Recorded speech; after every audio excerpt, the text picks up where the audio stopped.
Can I explain what UX is in 90 seconds using hamburgers? Well, let's find out. This is Michał 1. He's a user. I'm hungry. This is Michał 2. He owns a food delivery company. Hey, you want some food? This is Michał 3. He designs Michał 2's app. I take what the business owner needs and the user needs and combine it into a design.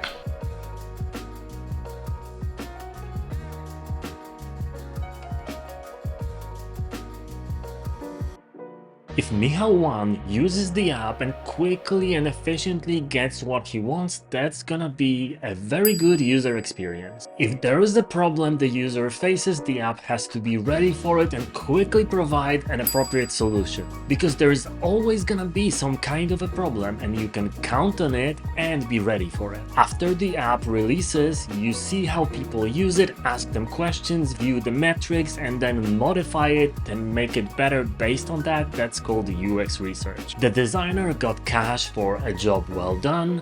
Michał 2 has a booming business selling hamburgers.